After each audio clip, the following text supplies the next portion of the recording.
এই ছিল বাক স্বাধীনতা আমাদের ইসলামী খেলাফতের। আর আমাদেরকে এরা বাক স্বাধীনতা শেখায় একটু 19-20 হইলে আয়না ঘর, ঠিক কিনা বলেন? আল্লাহ পাক হেফাজত করুক সকলে বলে। বাক স্বাধীনতার কথা বলতেছিলাম, এরা আমাদেরকে বাক স্বাধীনতার সবক দেয়, কিন্তু কারো বিরুদ্ধে কিছু এরা সহ্যই করতে পারে না। পারে বলেন? আপনি একজনের বিরুদ্ধে বলবেন, সাথে সাথে আপনার বিরুদ্ধে অ্যাকশন নিয়ে নেবে। যদি কিছু না পারে এটা মিথ্যা মামলায় আপনারা ভাষায় দিবে, ঠিক কিনা বলেন? খলিফাতুল মুসলিমিন আমিরুল মুমিনিন হযরত ওমরের জামানার বাক স্বাধীনতার কথা আপনাদেরকে শোনাই। খলিফাতুল মুসলিমিন হযরত ওমর একদিন খুতবা দেওয়ার জন্য মেম্বারে দাঁড়াইছেন। অর্ধ পৃথিবীর বাদশা, অর্ধ জাহানের খলিফা হযরত ওমর খুতবা দেওয়ার জন্য দাঁড়াইছেন।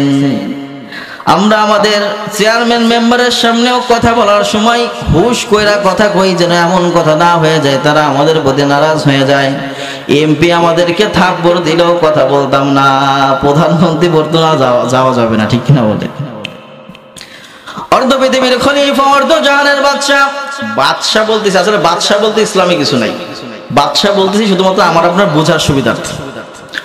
অর্ধ জাহানের বাদশা হযরত ওমর জুমার দিনে ভরা মজলিসে খুতবা দেওয়ার জন্য মেম্বারের উপরে দাঁড়ায় গেছেন। এমন সময় একজন বেদুইন বলতেছেন, আমিরুল মুমিনিন খলিফাতুল মুসলিমিন, আপনার খুতবা আমরা শুনবো না। কে বলছে? কোন মন্ত্রীও না, কোন বড় সাহাবীও না, একজন বেদুইন বলতেছেন, যে বেদুইনের কোনো পরিচয়ও পাওয়া যায় না। বেদুইন বলতেছে, আমিরুল মুমিনিন আপনার খুতবা শুনবো না। বলে, কেন শুনবো না? তুমি বিস্তারিত বলো। বলে, আমিরুল মুমিনিন বাইতুল মাল থেকে আমাদেরকে যে পোশাক আপনি দিয়েছেন, আমরা সবাই বাড়ি গিয়ে পোশাক মাপ দিয়ে দেখেছি, আমাদের পোশাকে কারো একটা জামা পুরো হয় নাই, কারো একটা জামা আমাদের হয় নাই। আমিরুল মুমিনিন, আমি দেখতে পাচ্ছি আপনি যে খুতবা দেওয়ার জন্য দাঁড়িয়েছেন, আপনার গায়ে ওই জামার ওই কাপড়ের পুরা একটা জামা দেখা যায়। আপনি মুসলমানের সম্পদ আত্মসাৎ করেছেন, আমাদেরকে আপনি এমন পরিমাণ দিয়েছেন যে আমাদের জামা হবে না, কিন্তু আপনি খলিফা বলে আপনি এমন পরিমাণ নিয়েছেন, নিজের একটা জামা হয়ে গেল, আপনার খুতবা শুনতাম না। আমিরুল মুমিনিন খলিফাতুল মুসলিমিন হযরতে ওমর কিছু বলার আগে ওনার ছেলে আব্দুল্লাহ ইবনে ওমর দাঁড়ায় গেছে। হযরতে আব্দুল্লাহ ওমর ডাক দিয়ে বলেন, আমার বাবাকে তুমি অপবাদ দেওয়ার আগে আমার সাথে কথা বলো। তুমি যে আমার বাবাকে অপবাদ দিয়েছো, তিনি আত্মসাৎ করেছেন। না না, মূল কাহিনী আমি তোমাকে শোনায় যাই। আমার বাবা আত্মসাৎকারী নন, আমিও একটা কাপড় পেয়েছি, আমার বাবাও বাইতুল মাল থেকে সেম একটা কাপড় পেয়েছে। আব্দুল্লাহ ইবনে ওমরকে বলেন তো ভাই প্রিন্স, কি বলা হয়? প্রিন্স বলা হয়।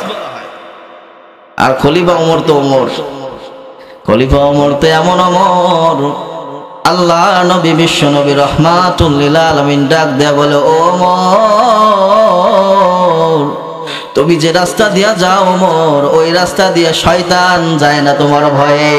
সুবহানাল্লাহ বলেন।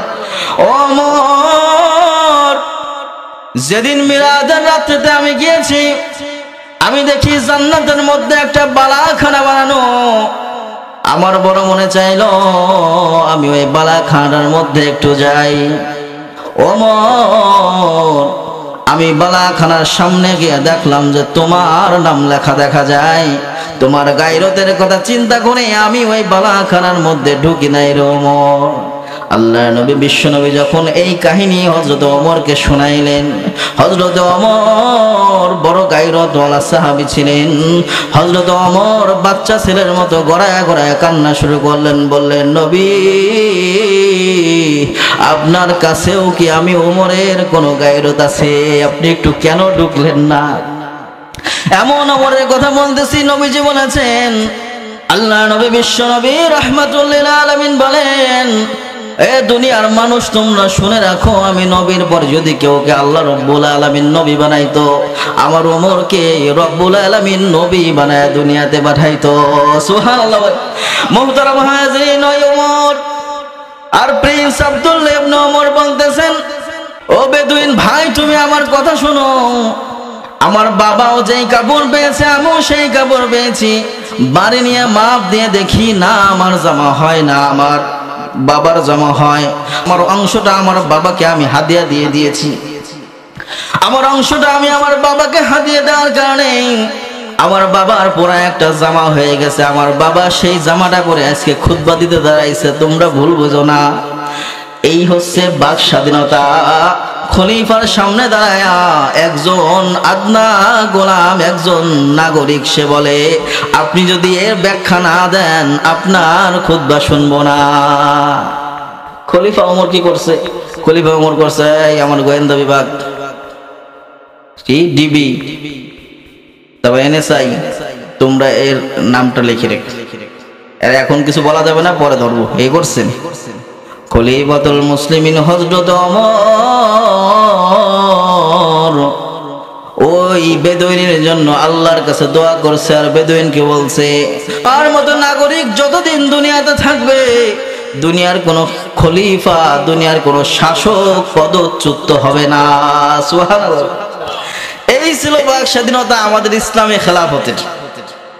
আর আমাদেরকে এরা বাক স্বাধীনতা শেখায় একটু 19-20 হইলে আয়না কর, ঠিক কিনা বলেন? আল্লাহ পাক হেফাজত করুক সকলে বলে আমিন।